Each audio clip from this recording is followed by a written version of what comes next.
Hangyo ang mga nagdumala sa PNP Crime Laboratory Region 7 kang Governor Junjun Davide nga makagamit og luna aron butangan sa moderno nilang crime laboratory nga moserbisyo tibuok Kabisayan.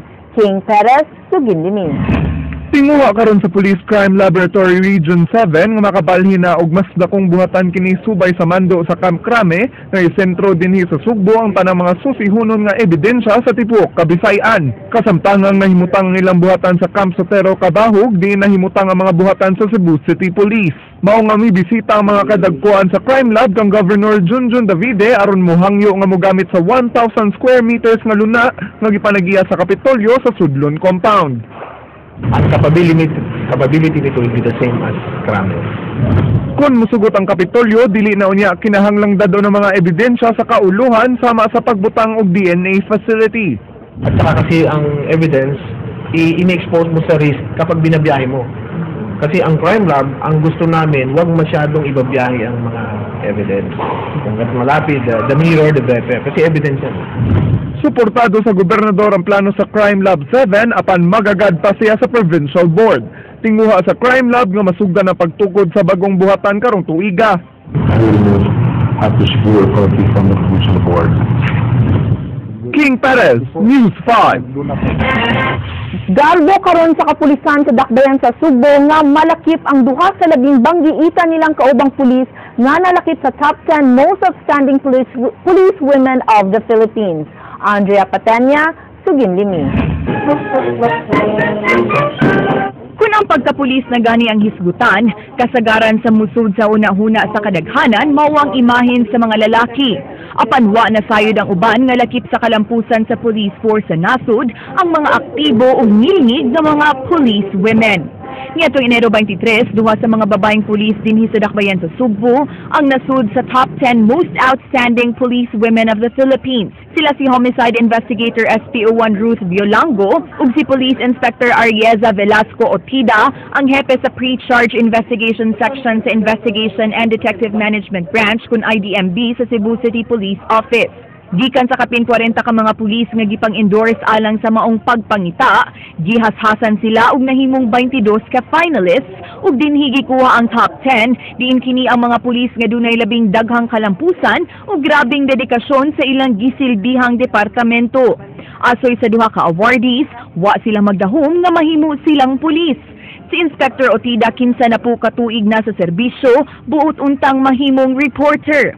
Samtang si SPO1 Violango nga 5'8" ang gitason ug first runner-up sa Mutya ng Pilipinas Cebu ni atong 1995, buot untang mahimong flight attendant. Actually, I was a former mass communication student. Yeah, hopefully, and then I shifted to political science because I'm not a Recoletos, and I never expected that my passion would reach to this kind of profession. Nag-intern ko sa Osaka airline company, a big airline company. Hindi na ko kalit sa HR manager nga, Ruth, so magpa-interview ka din. Wala ko nagpa-interview. I don't know what's in me. Anong panahon na nga, wala ko nagpa-interview. Dahil parang ko naka-realize, wala ko nagpa-interview ko ato dili ko mapulis. Nasodyo ko kay, ang HR manager naman yung sumpis ako Apan tungod sa impluwensya sa ilang pamilya, nasud ang duha sa police force. Pulis ang mga ginikanan ug bana ni Inspector Otida, samtang pulis sab ang amahan ni SPO1 Violango. Matod sa duha, di lalim ang ilang mga tahas. Si Inspector Otida miingon nga lisod iyang trabaho kay mga kauban ra niyang pulis nga dunay mga kasong administratiba maoy unayon niyag imbestigar. Samtang mato ni SPO1 Violango, nga lisod gukdon ang mga unidentified suspects. Lisod na siya pag walay witnesses, mangita we have to go depth in our investigation. Kinahanglan dili pwede nga isalikway ang mga anggulo nga maski tan-aw nato nga dili angay, pero wa kakibaw katudeng dili angay nato ilion na ara day din nga mga grabe ka challenging and usahay di ka katug. Apan taliwa ning maong hagit, malipayon jud kuno sila sa ilang mga trabaho.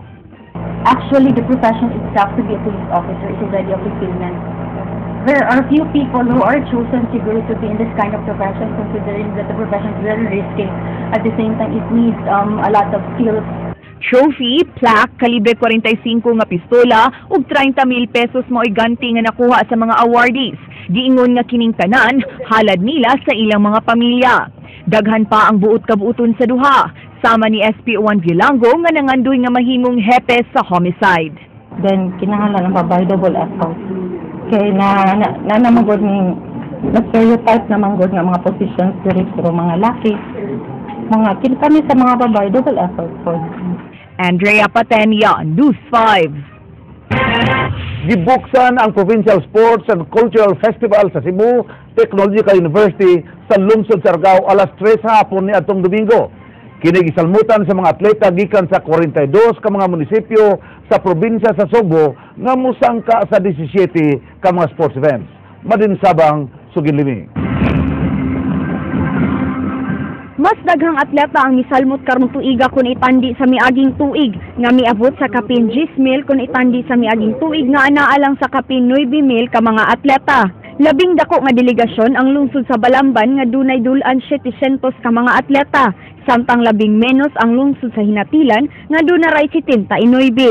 Nangapil gihapon ang mga lungsod nga apektado sa bagyong Yolanda. Apan wa makasalmot sa opening ceremony ang lungsod sa Pilar ug Tudela sa Camotes Island tungod sa bati nga panahon. And to the festival world, ladies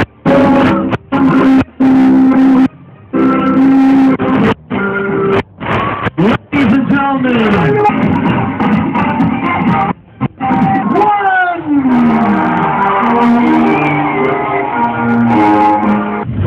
Karong higayuna sa pagpili ning among lungsod, yanong lungsod Siargao nga nanahimong usa ka host municipality nianing atong Cebu Provincial Sports and Cultural Festival. Apan bisan pa sa atong nga tagamtang nga mga katalagman, ania midbarug gihapon kita aron pagpadayon sa atong ginbuhaton.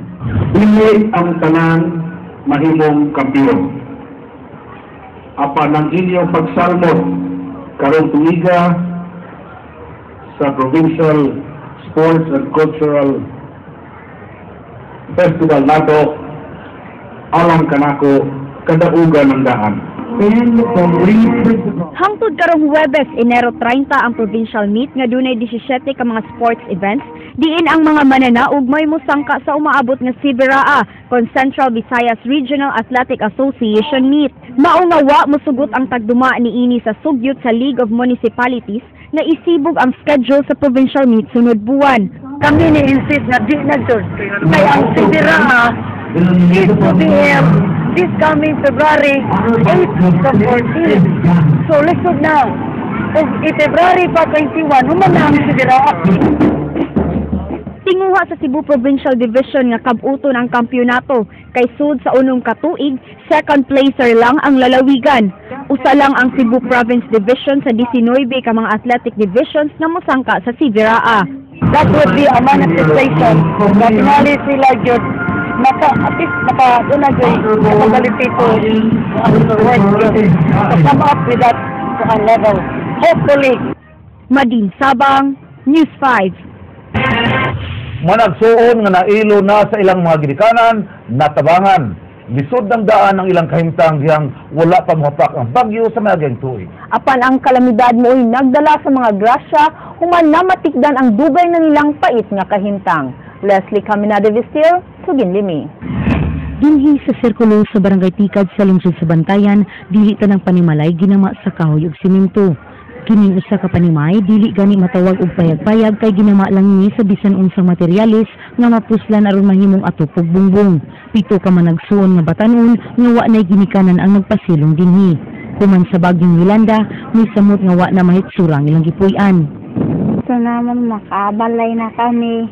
Kay lisod kay among kahimtang, 8 kami kabuok.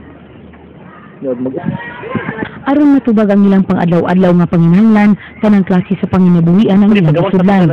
Adunay ng labada, samtang uban misud isip katabang sa mga pamilya nga arang-arang sa pagkabutang. Ang ilang kinamanghuran nga nagpangidaron og 10 anyos wa sab makatungha tungod silang kahintang. Sayong mitaliwan ang ilang amahan o ginahan tungod sa sakit. Usa sa mga naluoy sa nagsuon si Jennifer Carabio. Oo, ara man ang shelter box pero dili man gud sila komportable, then wa sila lutuan. Oo, dili pa gud permanent, so nagampo sila or naghangyo sila nga unta makabiyay or somebody would help. So mao na siya, so kami interesado kami motabang kay syempre kami nag-agi malat kami nga nagkinahanglan kami tabang sa una, then may andam nga ni tabang sa amon, so we also share ana. Tungod sa tabang ni Carabio na matikdan ang ilang kahintang sa International Aid Organization nga mitabang sa mga pamilyang biktima sa bagyong Yolanda. Sila gipanghatagan og mga materyales aron matukod ang tarong nga kapuy-an sa managsuon. We already provided all the materials. They need to build a home like 8 feet by 10 feet. So we already given all the support, and we hope that within 2 or 3 days they will stay in their home. But I hope that this home is not a home they like. It's maybe different than the other home they usually stay last time. Sama sa ubang biktima, sunod-sunod nga mga katalagman ang nasinati sa managsuon, sukad na matay ang ilang ginikanan. Leslie Caminada Vistil, News 5. Mao kadto naglangkob sa atong mga balita sa Aksyon Bisaya karong adlaw, Martes, Enero 28 tuig 2014. Kini si Frank Balilong. Mga istorya nga di lang kutob sa pagatod sa impormasyon.